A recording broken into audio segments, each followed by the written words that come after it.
Scott Kratz, welcome to Partnering Leadership. Thank you. Great to be here. Scott, I love the story of what Building Bridges has done over the past few months. So why don't you tell our audience a little bit before what the organization is all about, before we get to the anti-fragility that you and other organizations in the area have shown with respect to the crisis that we are facing? Sure. Building Bridges is a nonprofit based east of the river here in Washington, D.C., based in Ward 8. And we run a 203,000 square foot campus in Congress Heights. We run 6 urban farms, all in Southeast DC. We run the Skyland Workforce Development Center. And then we lead a larger effort that I'm running called the 11th Street Bridge Park, a project for the district government to transform an old freeway into a park over the Anacostia River. So 7-8 months ago, we get hit with a pandemic, which has had many consequences across the world, across many communities, most specifically communities of color. How have you all as an organization adjusted, and how did you adjust to this? Yeah, building on your point, Mahan, the pandemic has exacerbated existing health and income inequalities in our community.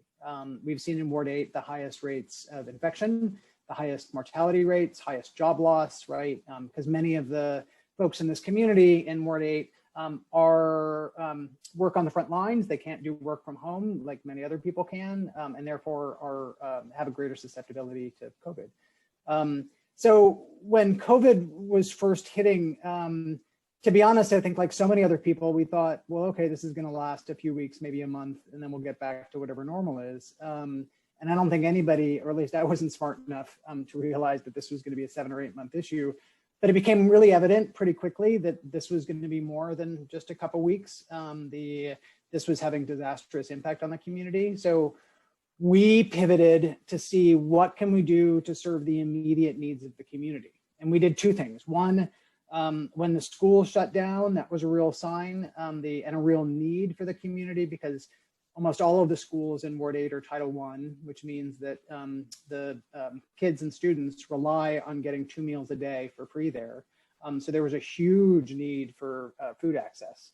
And this is particularly in a ward that has 1 grocery store serving 80,000 residents, right? So we immediately partnered with several other nonprofits, DC Central Kitchen, Martha's Table, World Central Kitchen, to transform our campus here in Southeast DC into a food hub. So we started handing out free lunches, the free bags of groceries. To date, we've served over 40,000 meals to completely free of charge through working with larger partnerships that now have expanded to include the ARC as a site for food distribution with the National Capital Area Food Bank. In addition to that, though, we saw that there was a greater need. We saw the rapid job loss. We saw a community that was already facing pressures of displacement, the gentrification and rising rents, where people didn't have an income coming in anymore. So we did what we've done sort of from the beginning is how do we marshal larger resources and partner with other high-performing nonprofits in Ward 8 to make a larger impact? How do we leverage our individual assets to make a much bigger mark in the city? So we, and interestingly, pre-pandemic, we were already meeting with 3 other nonprofits, Martha's Table, Bread for the City, and Far Southeast Family Strengthening Collaborative, to see where we could work together, where there was alignment, more about anti-displacement strategies. But then the pandemic hit, and I called up all of these executive directors and they said, hey, if you're need to focus on your organization because of the panicky time we're in, I totally get it. But I do think this is a great time that we can connect and make a bigger impact. And to every single executive director said, absolutely. So in a weird way, the pandemic was the catalyst for us to come together and work. I think if there wasn't COVID, we would have talked about this and we would have scheduled meetings, and those meetings would have gotten canceled, and perhaps we would have worked together, perhaps not. But there was the urgency of now. So we quickly pulled together and pulled together a short description of meeting the needs of the community. And that was a few, sort of three key the deliverables. One was cash, right? Financial assistance, particularly for families, who had lost their jobs. Two was access to food. Three was, connected to access to food was dry goods, right? So cleaners, toilet paper, Tide, whatever. And finally, being a larger navigator to connect Ward 8 residents to larger resources, right? Whether that's signing up for unemployment insurance, or whether that's what happened to my stimulus check, or connecting to mental health services.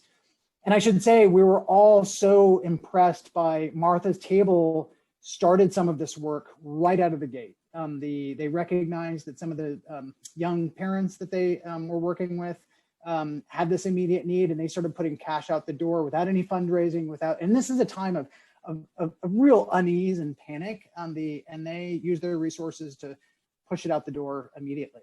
And so we said, we were all so inspired by that work. We said, how can we work together to expand this to even larger community of Ward 8? That is absolutely inspiring, Scott. I love hearing it.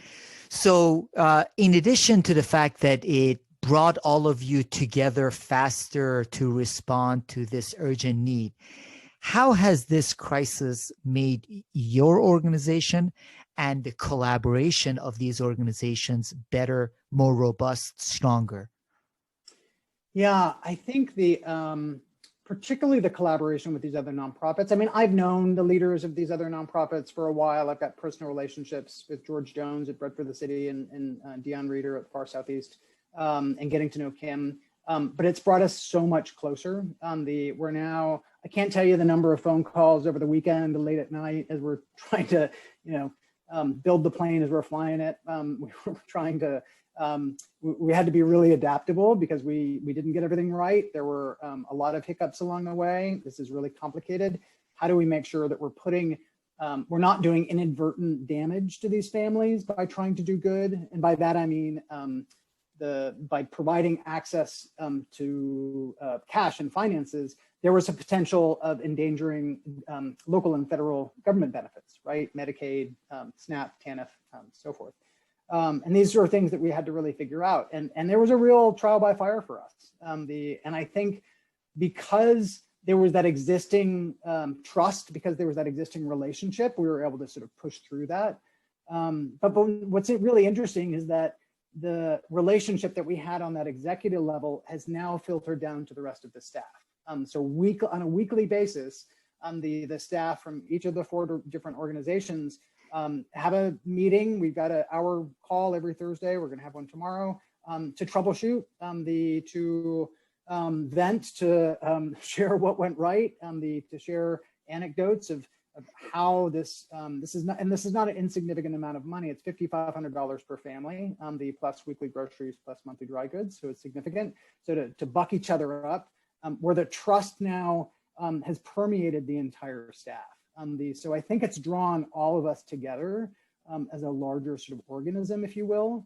And I think what it's starting to do, or what it has done, is part of the challenge of how we serve communities is often we're broken down into these silos, right? We're broken down into a silo of food service or legal aid or the arts and culture. And each one of these nonprofits has a core strength that we've been able to lean on, and pulling those core strengths together, right? Starting to break down those silos, because we found that we were often serving the same families, but in a very disjointed way and not a coordinated way. And now it's much more coordinated. So I think longer term, we're already starting to think about what's next, what we call this larger partnership Thrive East of the River. And we're already trying to think of what's Thrive 2.2 or 2.0, right? What's the next way that we can serve a community, because we have a deep well of trust that we built up with the executives and with the rest of the team. What a beautiful example of anti-fragility, Scott. A crisis that no one wanted, but you have taken advantage of the opportunities provided to become even more effective in serving the community and a community at the greatest need. I love the article that you wrote for Brookings, and you ended by saying, we are going to ensure that residents don't just survive this crisis, but thrive. Yeah, and I think, and in addition to that, it's really fascinating because we're just starting to connect these. We've raised enough funds right now. We've raised in a short amount of time, in about 5-6 months, about little more than $3.5 million. Huge kudos to the individuals, corporations, and foundations who've been able to support this work. And that's a lot of money in a time of tremendous unease. And I think there's no way any of us individually could have done that. We could only do that by working together. But to date, we've been able to, I just got the numbers a couple days ago, we've distributed over $1.6 million directly into the hands of families. And that's great, and that's really fantastic. But I think one of the things that also really excited funders about this is we built in a robust third-party evaluation for this. So how do we make sure that we're not just holding on to the lessons learned, but we're deliberately and intentionally sharing these lessons learned with a larger population, right? With municipalities that are going to face or are already facing the issues, emergencies, right? And this is an example of a place-based solution that hopefully can inspire, and more importantly, we can push them up their learning curve, so we're not all collectively making the same mistakes in Oakland and Dallas and San Francisco, and we should be, right? We're the nation's capital. I mean, we often say that we should be the template of how things work, and sometimes that is successful and sometimes not so much. But I think this is an example where DC can really be a leader, right? And this is something I think we can all collectively be proud of. Well, thank you, Scott, for your leadership and impactful leadership in the community and sharing this story with the partnering leadership community also. Thank you, Scott Kratz. It's my pleasure. Thank you so much.